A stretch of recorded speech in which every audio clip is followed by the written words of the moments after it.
I'm now going to go over the steps for layer 3 in your blurry landscape painting. Remember, this painting deals with the fat over lean process. It's the idea, it's the archival idea that if you want an oil painting to last, you have to have subsequent layers of more oily paint. So with each given layer, there should be a little bit more oil added to your paint. We're doing a similar process with the acrylic paint, that we are changing the consistency of your medium so that we build a more bountiful paint as we go.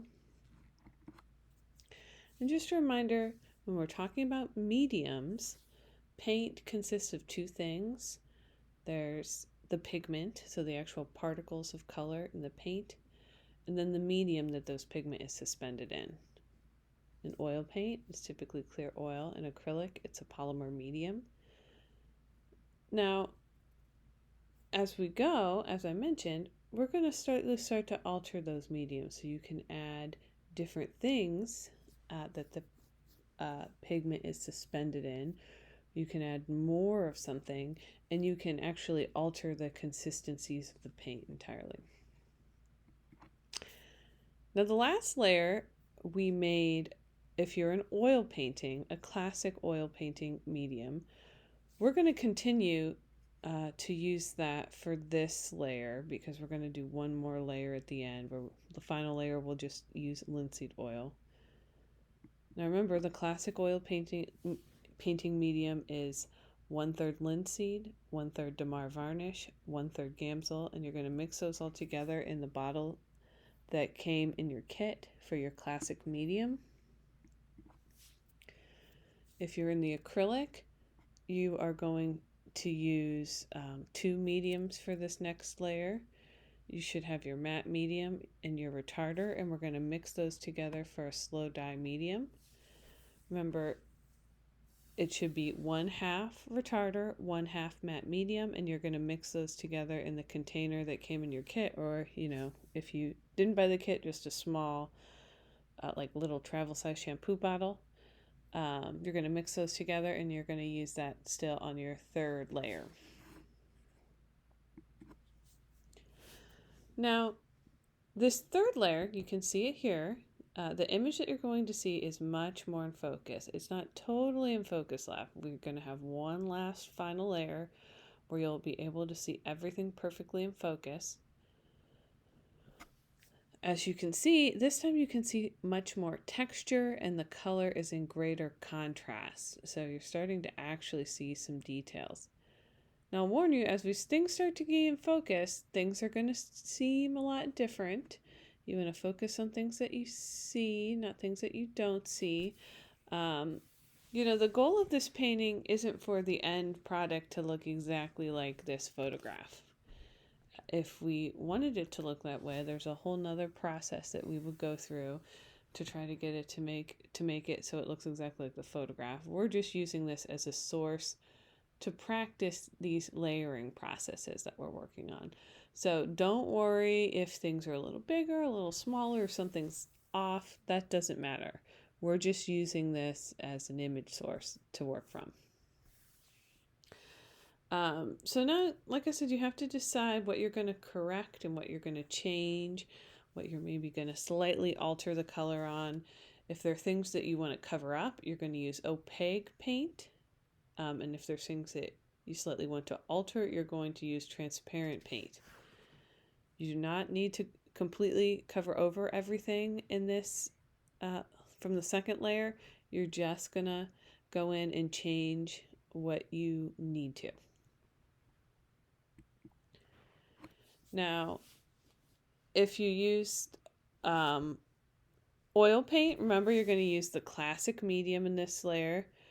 For opaque paint, when you completely want to cover over something, you're just going to use the oil paint itself with little to no medium. The more transparent you want it to be, the more of the classic medium you will add. For a very transparent area, you're going to start with the classic medium and then add oil paint to it. For acrylic paint, you're going to use your slow dry medium and your retarder.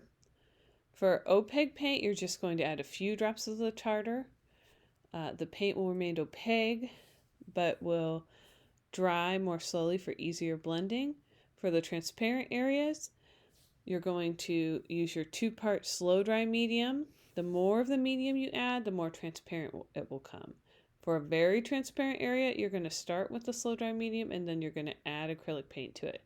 This is sort of the exactly same thing that you were doing in the last layer, but you're just seeing more detail to it. So you're kind of using those same 2 processes that you did before.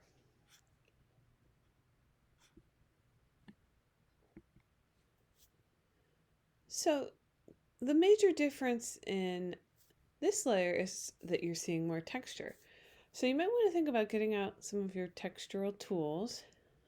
If you have a fan brush in your kit, fan brushes work very well for texture. Or if you have a sponge, this can just be a regular old dish sponge you have around in your house that you cut into a little piece. Either one of these work really well for creating texture. All right, so let me show you the sped up version here of the next layer. It's layer 2, the layer 3. So the first thing I noticed when I was looking at the new image, I noticed that there was a much more significant shift in value in the sky. So I wanted to start in that area. And because I'm using acrylic paint, I'm kind of layering in and then I'm using a second dry brush to blend as I go up. So I'm trying to smooth it out into that lighter color so I don't have to cover the whole area. And I'm also adding a lot of my medium to thin it out as I go up, adding more of the medium to thin it out as I go up so that I can make a smooth transition up into that upper portion of my painting. And as I'm going down, I'm also using some more opaque of the lighter paint that I'm using to cover incorrect areas that I see down there in the water. So you can either use it transparently by adding a lot of the medium or opaquely by just adding a little bit of retarder or no medium at all if you're using acrylic. If you're using oil. Oh yeah. Remember, this is the sponge brush here. You can see I just used a regular dish sponge. And I'm going to use that in the areas where I start to see more texture, especially if it's a very small, fine texture. It can help in the clouds. It can help in some of those rocks that are going to appear down there too.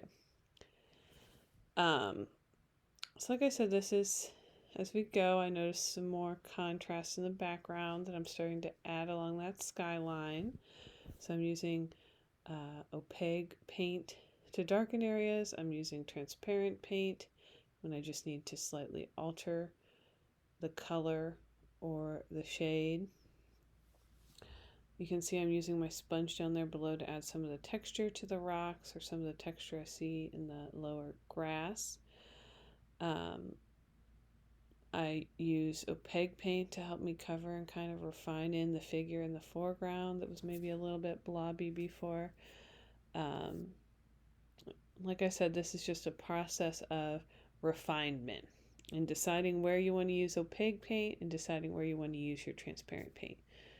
After this, we have one more layer, but we'll actually see it fully in focus. That's where we're going to go through and do all those finishing touches to the piece.